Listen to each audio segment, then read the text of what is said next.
صحیح بخاری سے تہجد کے وقت نبی کریم صلی اللہ علیہ وآلہ وسلم کی دعا۔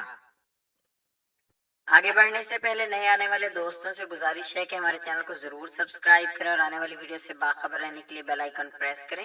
شکریہ۔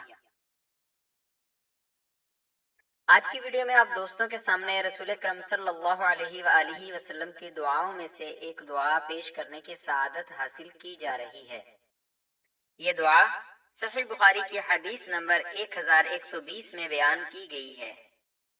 یہ دعا اس لحاظ سے بڑی اہمیت کی حامل ہے کہ اس میں صحیح عقیدے کا اقرار، اللہ کے صحیح تعلق کی وضاحت، اللہ تعالیٰ سے مغفرت کی دعا اور آخر میں پھر اللہ کی تعریف اور اپنے عجز کا اظہار ہے۔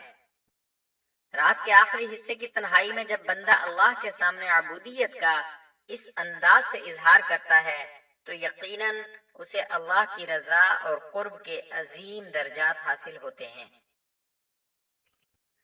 اس دعا میں نبی کریم صلی اللہ علیہ وآلہ وسلم نے جس انداز سے اظہار عبودیت کیا ہے وہ آپ صلی اللہ علیہ وآلہ وسلم کا ہی مقام ہے۔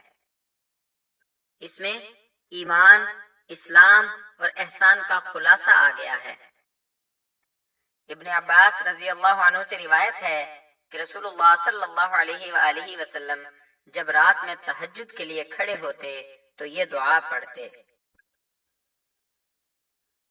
دعا: اللہم لک الحمد انت قیم السماوات والارض ومن فیہن ولک الحمد انت نور السماوات والارض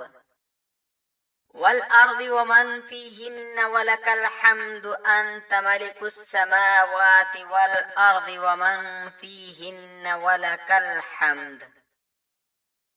ولك الحمد أنت الحق ووعدك حق ولقاؤك حق وقولك حق والجنة حق والنار حق والنبيون حق ومحمد حق والساعة حق اللهم لك أسلمت وبك آمنت وعليك توكلت إليك أنبت وبك خاصمت وإليك حاكمت فاغفر لي ما قدمت وما أخرت وما أسررت وما أعلنت وما أنت أعلم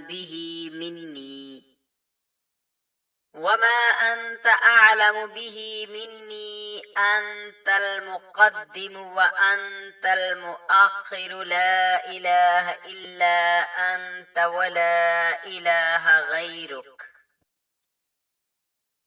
ترجمہ: اے میرے اللہ، ہر طرح کی تعریف تیرے ہی لیے زیبا ہے۔ تو آسمان اور زمین اور ان میں رہنے والی تمام مخلوق کا سنبھالنے والا ہے، اور حمد تمام کی تمام بس تیرے ہی لیے مناسب ہے۔ آسمان اور زمین اور ان کی تمام مخلوقات پر حکومت صرف تیرے ہی لیے ہے اور تعریف تیرے ہی لیے ہے۔ تو آسمان اور زمین کا نور ہے اور تعریف تیرے ہی لیے زیبا ہے۔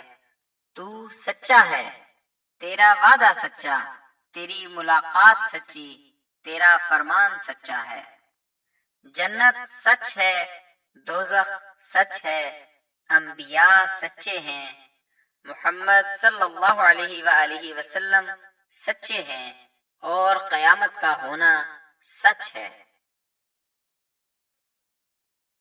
اے میرے اللہ، میں تیرا ہی فرما بردار ہوں اور تجھی پر ایمان رکھتا ہوں، تجھی پر بھروسہ ہے، تیری ہی طرف رجوع کرتا ہوں، تیرے ہی عطا کیے ہوئے دلائل کے ذریعے بحث کرتا ہوں اور تجھی کو حکم بناتا ہوں۔ بس جو خطائیں مجھ سے پہلے ہوئیں اور جو بعد میں ہوں گی ان سب کی مغفرت فرما، خواہ وہ ظاہر ہوئی ہوں یا پوشیدہ۔ آگے کرنے والا اور پیچھے رکھنے والا تو ہی ہے، معبود صرف تو ہی ہے، یا یہ کہا کہ تیرے سوا کوئی معبود نہیں۔ ابو سفیان نے بیان کیا کہ عبد الکریم ابو امیہ نے اس دعا میں یہ زیادتی کی ہے، لا حول ولا قوت الا باللہ۔ آخر میں آپ دوستوں سے گزارش ہے کہ ہماری حوصلہ افزائی کے لیے ہماری ویڈیوز کو لائک اور شیئر ضرور کریں۔ شکریہ، جزاک اللہ خیرہ۔